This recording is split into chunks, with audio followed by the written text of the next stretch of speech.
and as we're kind of coming out of the pandemic, we have what I'm calling the P3, the post-pandemic paradox. And what that is that there are a whole series of contradictions. And what's great about this, for those of you who know how I kind of structure speeches, depending on the industry or the audience, or whether it's a sales talk or a marketing talk, I can come up with the various contradictions that currently exist. So as a very quick example, some of the ones that exist right now, is it the roaring 20s? Like, this is going to be crazy, celebrate everybody. The DGs, the Foo Fighters came out, they did a disco cover album called Hail Satin. There's a whole bunch happening where people are celebrating, but at the same time, there's this paradox. This is also the guilty 20s because of the residential schools and Black Lives Matters, and the environment is falling apart, and equality for a series of disenfranchised and alienated groups of people. So while we celebrate, we can't celebrate too much because we also feel guilty. Some other quick ones here is the hug versus the Heisman of people. Do we want to get in really, really close, or do we want to, keep our distance? For those who don't know, this is the Heisman Trophy, of keeping people at a distance. A massive contradiction. Are we choosing fashion over function, or function over fashion? Because we've lived for this is the first time I'm actually doing a Zoom presentation where I'm wearing pants. I'm normally wearing shorts and Birkenstocks with a gingham dress shirt up top. Why? Because I chose function over fashion. So is that where we're going to drive? Or because we haven't had it in a while, are we really going to be driving the purchase of luxury goods and choosing highly specific design and detail? So fashion over function, or function over fashion. Are we going back to the office, or are we staying at home? And it's different for every single organization. It's different for every single person. It's a huge paradox.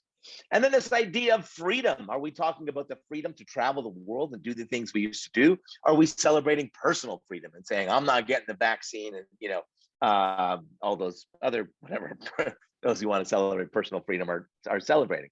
Are we fit? Or are we not fit? People like me, I think I told Martin this. So I'm one of the only people in the pandemic who lost weight. And not because I did anything different, but because I wasn't eating airport nachos every day. But there's this contradiction, or some people have either gained a lot of weight because they just stayed at home, or people have kind of flipped it and they've completely changed their lifestyle. And then finally, the contradiction of, is it feast or is it famine? Some businesses are going through the roof. Some businesses are really struggling to survive, and it's not changing. So as we come out of all these contradictions, as we get back to business, this creates a huge problem. So what is the problem? Well, the problem is, now what? Because people want to inspire and they want to inform their people about how to lead, about how to sell, about how to market, but they have no clue what to tell them because of all these contradictions that are at place. And while some things are trending in certain directions, there's in many jurisdictions, especially this one where I'm at right now, where there is an equal and opposite reaction to that trend. So leaders are really, really stuck. And in all my conversations, they're like, I know things are picking up, but I don't know what the hell to do, because I have all these external social pressures, big important issues. I have people getting back to the office. I don't know how to lead them. I don't know how to lead the business. So now what? That's the problem. So what do I think about that problem? Well, what I think about is that this isn't just the most unique year in any of our careers. This is the biggest opportunity of our lives. This is the biggest opportunity of our lives for a couple of different reasons. Because, I think that what we're going to find is that our organizations and our careers are going to be defined by how we integrate or continue the things that we once thought were impossible. Oh, we can never be a virtual office. That'll never work. How are we going to integrate and continue that if it works really well? How do we abandon the things that are no longer relevant because of market forces? And how are we adapting to change to the reality that's around us? So, it's either, put another way, it's what am I keeping? What am I ditching? What am I changing?